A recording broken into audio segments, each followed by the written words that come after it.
Good morning, everyone. Let's start our Wednesday class with some mantras. Om Guru Brahma, Guru Vishnu, Guru Devo Maheshwara, Guru Sakshat Parbrahma, Tasmai Shri Guruve Namaha. Om Bhu Bhavaswaha, Tatsavitra Bhargo Devasya Dhimahi, Dhiyo Yo Nah Prachodayat. Asto ma satgamya, tamso ma jyotirgamya, mrityorma amritam gamya.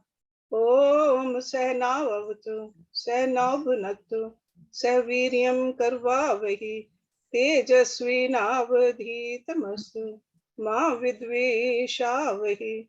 Om Shanti Shanti Shanti. Om.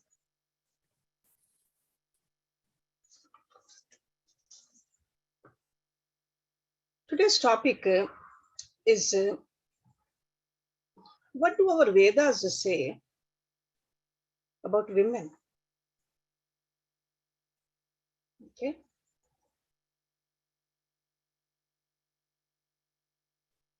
The Vedic tradition holds the highest regard for women.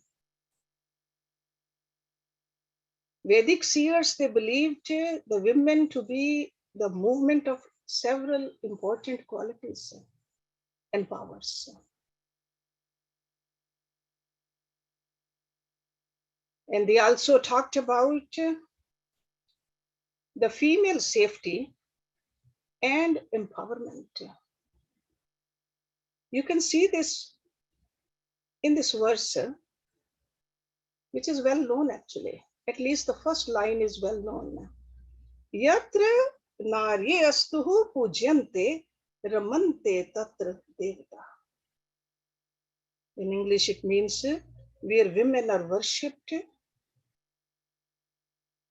and worshipped means respected, there the gods dwell. Yatra narye astuhu pujyante ramante tatra devata. The second line of this verse is Yatra etastuhu na pujyante sarvastra afalakriya. Where they are not honored, no sacred right yields the reward. We should remember this. During the Vedic age, women were assigned a high place in society. They shared an equal standing with their menfolk and enjoyed a kind of liberty that actually had societal sanctions. The ancient Hindu philosophical concept of Shakti, the feminine principle of energy, was also a product of this age, the Vedic age. And this took the form of worship of the female idols or goddesses. So it's almost like a birth of the goddesses. So the feminine forms of the absolute and the popular Hindu goddesses are believed to have taken shape in the Vedic era. So it's not today's concept, it's from the Vedic time. These female forms came to represent different feminine qualities and energies of the Brahma. See, Brahma is what? The absolute truth.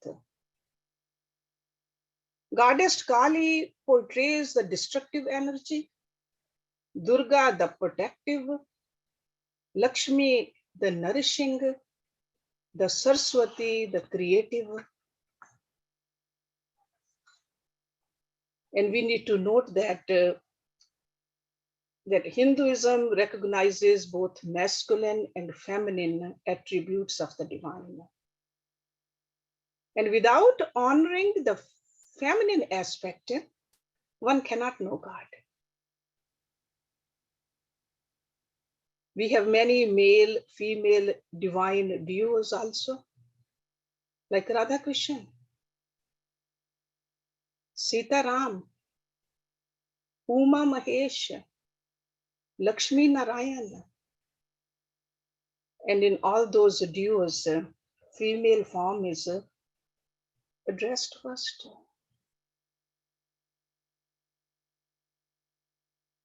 Let's look at the education of the girl child, a baby girl.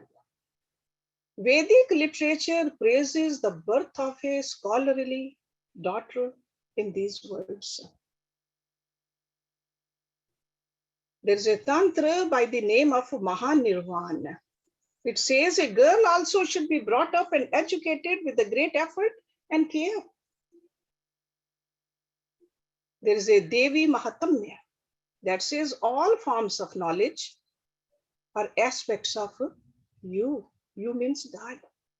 And all women throughout the world are thy forms. Women who so desired could undergo the sacred thread ceremony,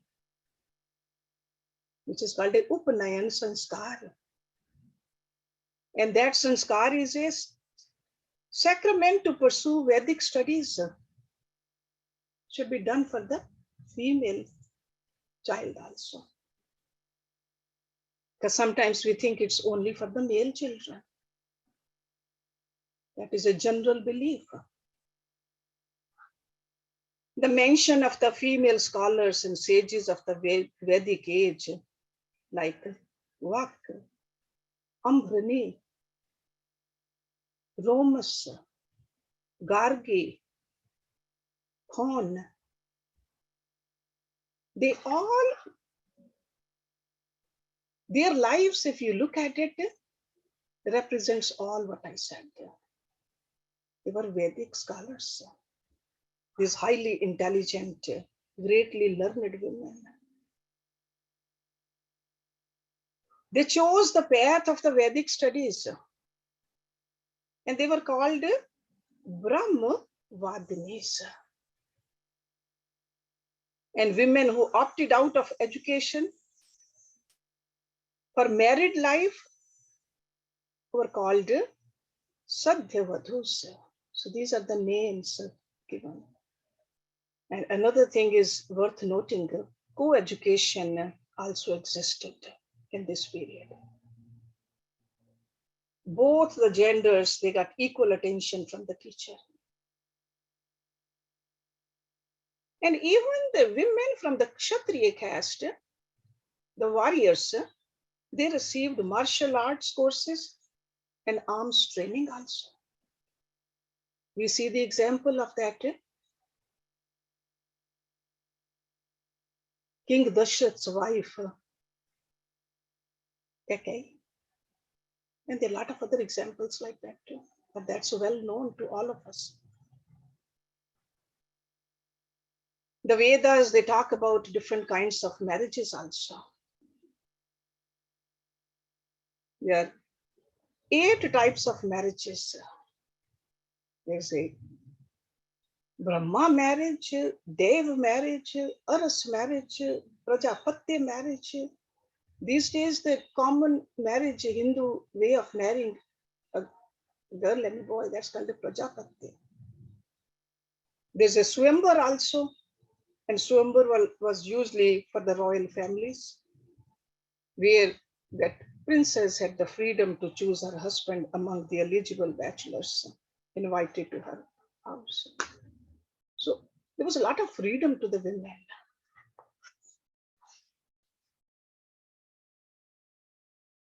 Girl became a grihini after marriage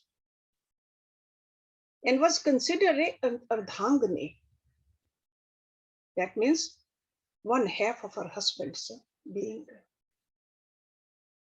And both of them constituted the grih, or home. And she was considered as a samrajni. So these are the words used. From these terms, you can see that how much power and how much honor and respect was given to the women. She was like a queen, had an equal share in the performance of religious rites also. not the divorce, remarriage, and widowhood in that era. Divorce and remarriage of women were allowed under very special conditions. If a woman lost her husband, she was not forced to undergo the merciless practices that cropped up later years. She was not compelled to shave her head or the hair. Or she was not forced to wear a red sari and commit sati, dying on the funeral pyre. If they chose to, they could live a life of a sannyasin or hermit after the husband passed away. Even Lord Krishna's few of his wives, they became sannyasins after he died.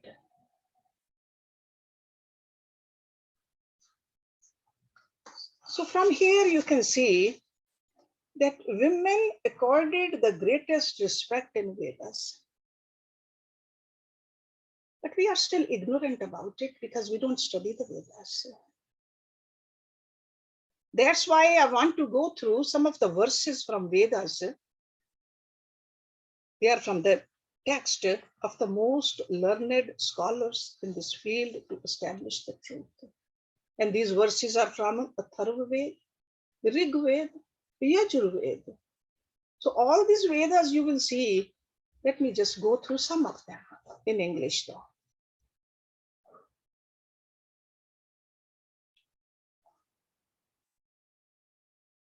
In the Atharva Veda,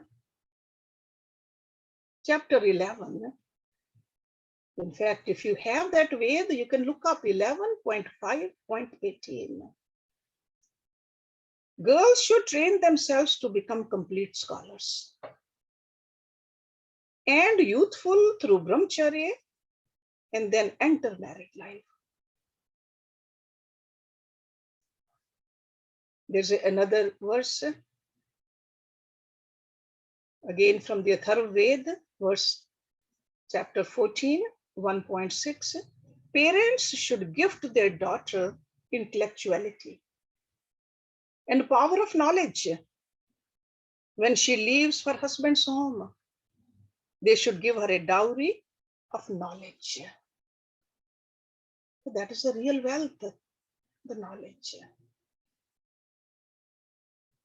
When girls ignore external objects and develops foresight and vibrant attitude through power of knowledge, she becomes provider of a wealth of skies and earth. Then she should marry an eligible husband.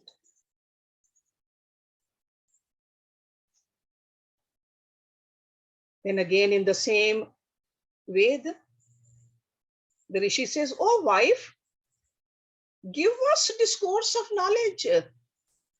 This is a Rishi is saying to his wife. The bride may please everyone at her husband's home through her knowledge and noble qualities. See, qualities come from the knowledge. Atharva Veda, chapter 7.46.3. Protector of children, having a definite knowledge, worth thousands of prayers, and impressing all directions, O women, you accept prosperity.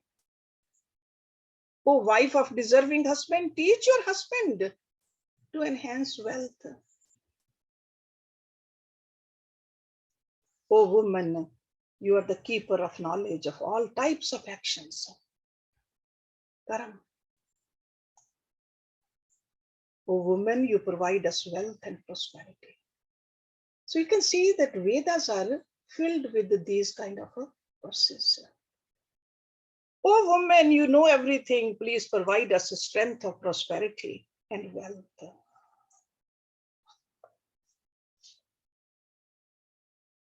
In the 7th chapter of Atharva Veda, it says, a scholarly, respectful, thoughtful, happy wife protects and enhances wealth and bring happiness in home. O woman, utilize your Vedic intellect in all directions of your home. So that means in all aspects, whether to teach the children or whether to take care of the cooking and the cleaning and whatever you do, just use your Vedic intellect. O bride, step into the boat of prosperity and take your husband beyond the ocean of worldly troubles into the realms of success. See, this is the power a woman has. O bride, step into the indestructible boat of prosperity and take your husband to shores of success. And in the Atharva Veda, there is a verse for a groom. O groom, this bride will protect your entire family. May this bride become the queen of the house of her husband and enlighten all. Women are pure, sacred, worth being worshipped, worth being served, of great character, scholarly. They have given subjects, animals, and happiness to the entire society.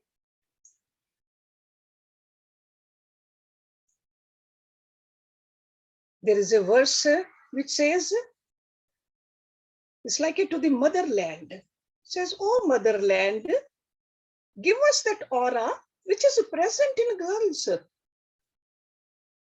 May we have the same aura and prosperity as in women. See, women are considered the Lakshmi. Lakshmi, I remember whenever there was a girl baby born, my own Guruji used to say, congratulations, Lakshmi has come to the house.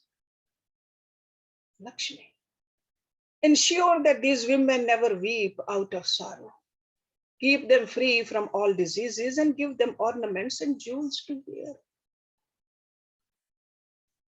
Become the queen and manager of everyone in the family of your husband.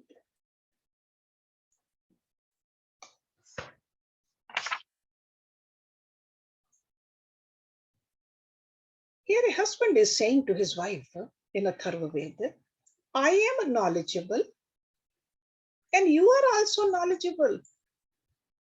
He says, if I am Sam Veda, then you are Rig Veda. So giving that kind of a importance, high esteem, Rig Veda. Women should take part in the legislative chambers and put their views on forefront. This is from Atharva Veda, chapter 7 and 12. And in the Rig Veda now, chapter 10, it says parents should gift their daughter intellectuality and power of knowledge when she leaves her husband's home. They should give her a dowry of knowledge. So in the Atharva Veda and in the Rig Veda, it is said, has been repeated. A woman speaks after waking up in the morning. These are the words from a woman. And this is from Rig Veda. My destiny is as glorious as the rising sun. I am the flag of my home and society. I am also their head. I can give impressive discourses. My sons conquer enemies. My daughter illuminates the whole world. I myself am winner of enemies. My husband has infinite glory. I have made those sacrifices which make a king successful. I have also been successful. I have destroyed my enemies. And over here, enemies means the lower tendencies, the lower urges. So this is what we need to work on.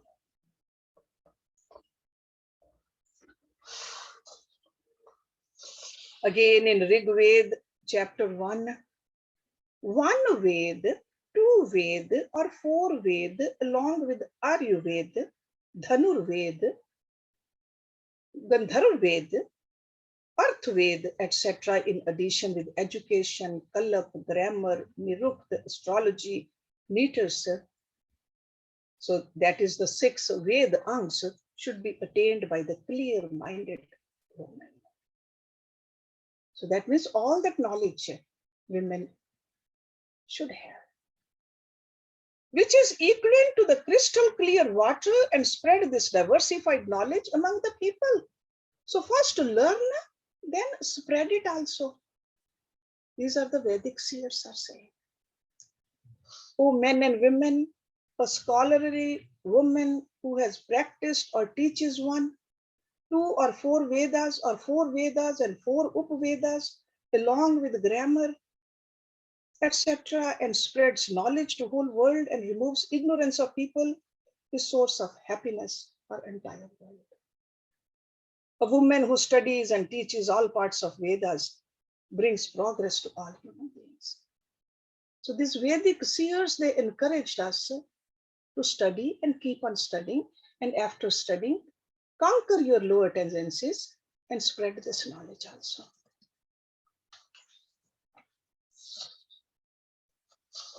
So there are so many other mantras also. These are just only a handful of the mantras I shared with you. And if you want to summarize these mantras, what does it mean? Women should be brave. Women should be expert, skillful. Women should earn fame. Women should ride on chariots. They talked about the chariots. Women should be scholars. Women should be prosperous and wealthy. Women should be intelligent and knowledgeable. Women should be the protector of the family and society and get an army also. Women should be illuminating. Women should be provider of wealth, food, and prosperity. Let me give you a few verses from the Yajurveda also. So far I talked about the Atharva Veda and the Rig Veda. Yajurveda, chapter 20.9. There are equal rights for men and women to get appointed as a ruler.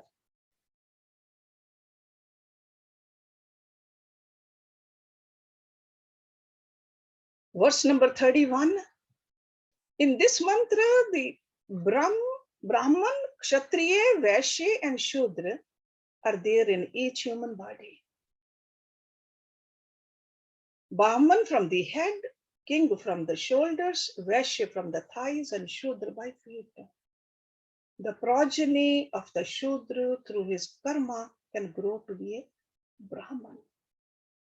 Because females are the one who give birth, we got to teach our children that you can rise up. There should be a woman army. Yajurveda says that. Let the women be encouraged to participate in war. Another mantra from Yajurveda. It is enforced that the wife of ruler should give education of the politics to the others.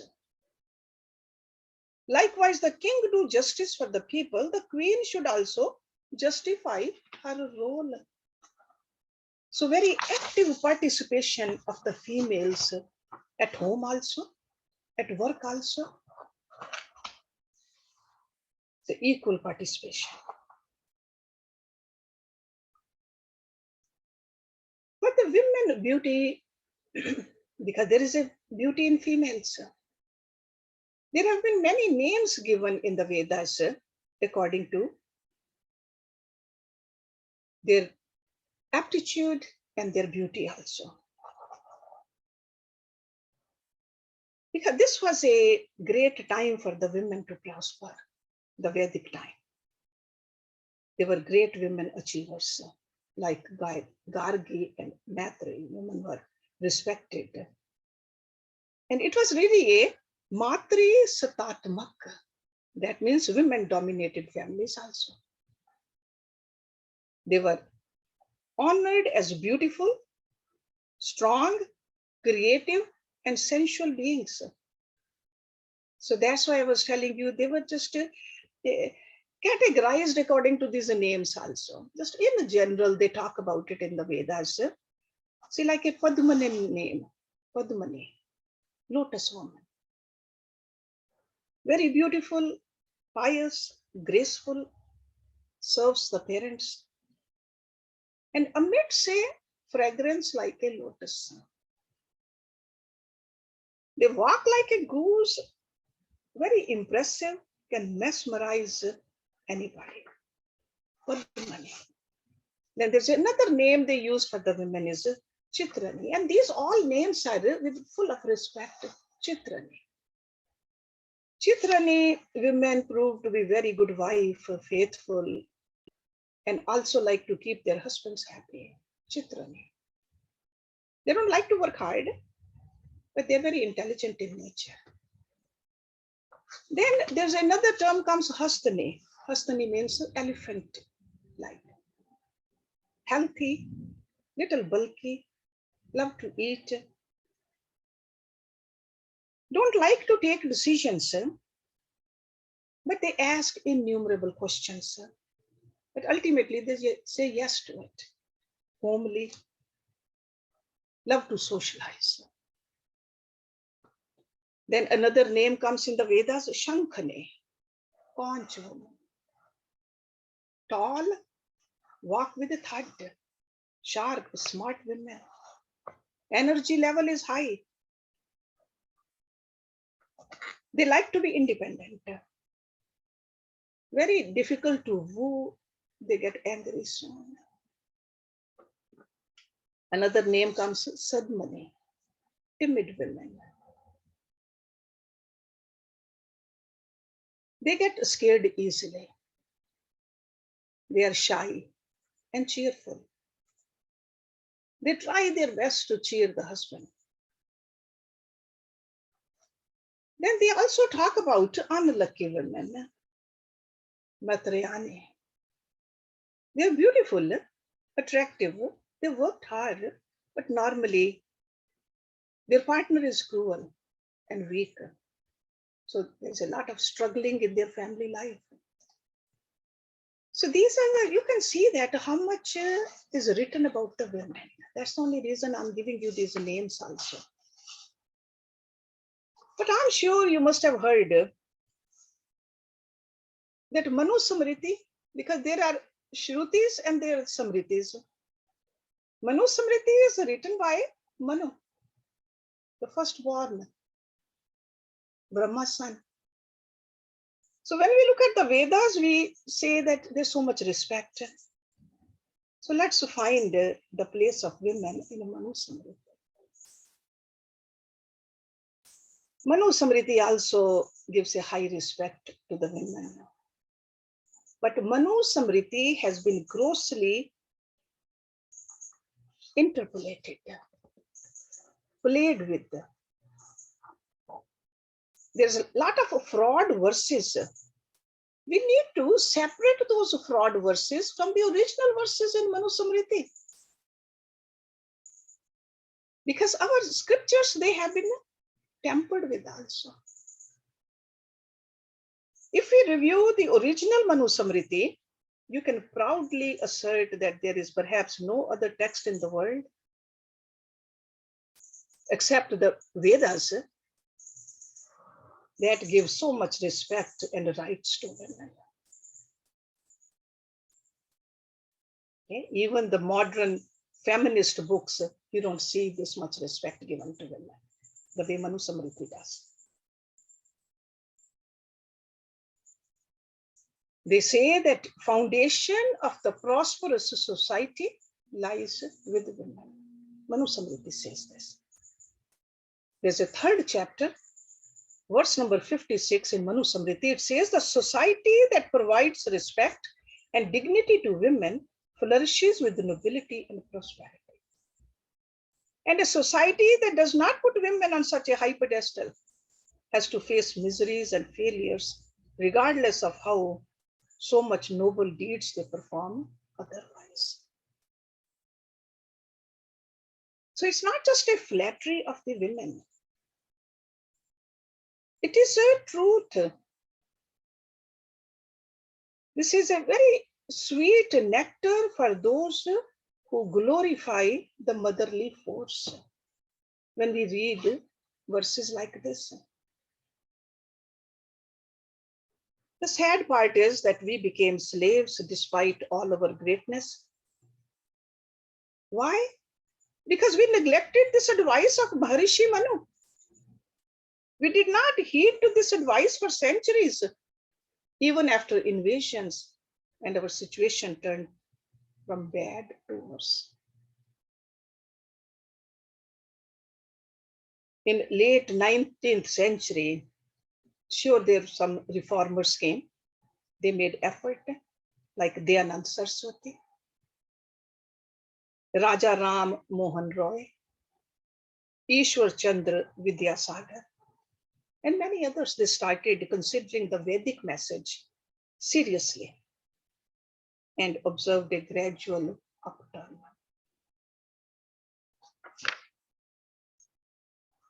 Let me give you a few more verses from Manu Samriti. Chapter number 3, verse number 57. A family where women remain unhappy due to misdeeds of their men is bound to be destroyed. And a family where women are always happy is bound to prosper forever. A family where women feel insulted or discriminated against and curse their menfolk is destroyed in the same manner as poison kills all those who eat it. Very strong language these rishis have used. Another verse, a person who does not keep her wife happy causes misery for the entire family. And if the wife is happy, the entire family appears as happiness incarnate. Manu Maharaj says, women give birth to next generation. They enlighten the home. They bring fortune and bliss. Hence, women are synonymous to prosperity. That's why this common term, Ghar ki Lakshmi, goddess of fortune in home for a woman. In other words, the woman is the source of all kinds of happiness in all generations, be it from children or from noble, benevolent deeds or through conjugal bliss or service of elders. In other words, the woman is the primary source of bliss in many forms.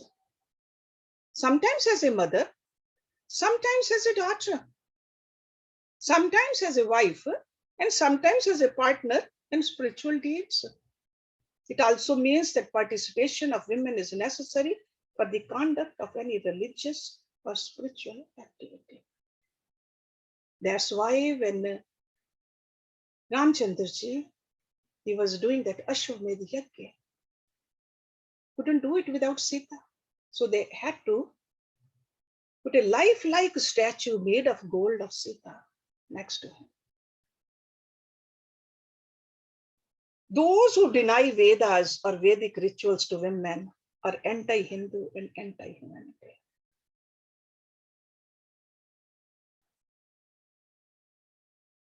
Manu Samriti says, a wise man should not indulge in fights and arguments with his family members, including mother, daughter, and wife.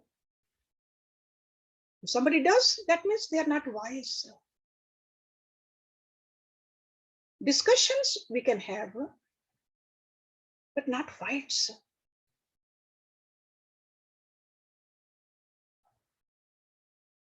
Husband and wife should remain together until death. They should not approach any other partner, nor commit adultery. In summary, this is the dharam or religion of all human beings. Manu Samriti says that.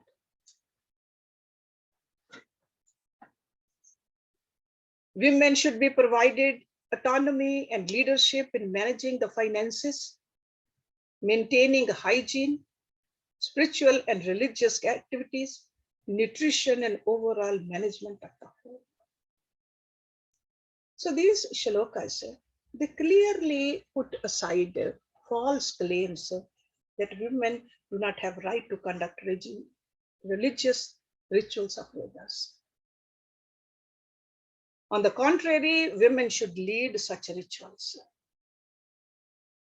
All those people who suggest that women do not have right to study or practice Vedas are against Manu and Vedas. Such people are the cause of misery of the society. We should simply not tolerate such mindsets that demean women. Another verse from Manu Samriti, chapter number 9. The reason I'm giving you just to show you it's not just at one place or two, it's everywhere. We got to just read these great scriptures. A woman who is kept constrained in a home by noble men, it could be a husband, father, or son, is still insecure. So that means insecure person will do an act like that. Thus, it is futile to restrict women. Security of women would come only through her own capabilities and mindsets. So that means do not restrict a woman to home in the name of providing her security. On the contrary, to secure her, she should be given the right training so that she can defend herself and avoid getting misled by the bad company. So give the education, give the knowledge. The prevailing notion of cornering women within a small home is against Manu's ideology.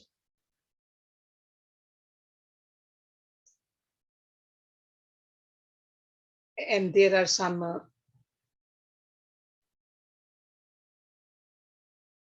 teachings for the women also. In the Manu Samriti, women should keep themselves away from vices. See, vices are the one who are enemies of vices. Because when women lose a character, the entire society is destroyed. A woman should always ensure that she is protected. It is the duty of father, husband, and son to protect her. So remember again, protection does not imply restriction. Okay, just like in the other verse.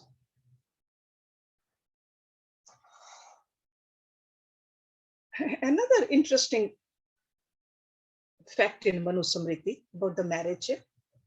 It says it's better to keep the daughter unmarried than force her to marry an undeserving person. Okay. A woman can choose her own husband after attaining maturity. If her parents are unable to choose a deserving groom, she can herself choose her husband. Look at the broad-mindedness of the seers. So the concept of parents deciding the groom for their daughter is against Manu. A mature daughter has full rights to choose her husband. Parents can definitely act as facilitators for the marriage, but the final decision should be that girl's, according to Manu. And how about the property rights of women? Because we know certain societies, they say that women don't have any right. Only the sons do. Manu Samriti, chapter 9, it says a daughter is equivalent to a son. In her presence, how can anyone snatch away her right over the property? So woman is not a half of the man, like certain societies say. A daughter alone has the right to personal property of her mother. Because there's some property only mother has. It could be the jewelry, it could be something else. Only the daughter has the right.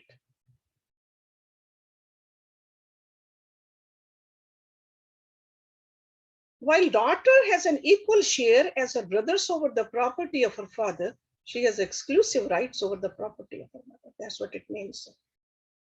And reason for this special treatment of women is to ensure that women are never at the mercy of anyone. Because after all, a happy and dignified woman form a foundation of a happy society.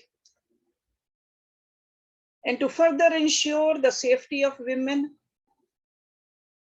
Manu recommends harsh punishments for those who rob away the wealth of a woman, even if they are her relatives.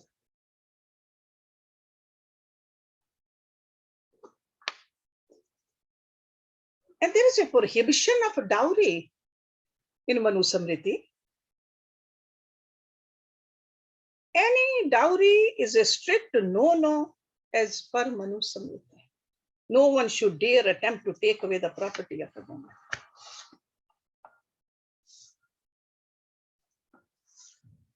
Manu Samriti says, a marriage along with the dowry is a marriage of devils or asuri vivah. And there are strict punishments for harming the women. Those who abduct women should be given a death sentence. Chapter 9, verse number 3.323. Those who kill women, children, or scholarly, virtuous people should be given strictest punishments. They even talk about the rape. Manu Samriti, chapter 8. Those who rape or molest women or incite them into adultery should be given the harshest punishments. That creates fear among others to even think of such a crime.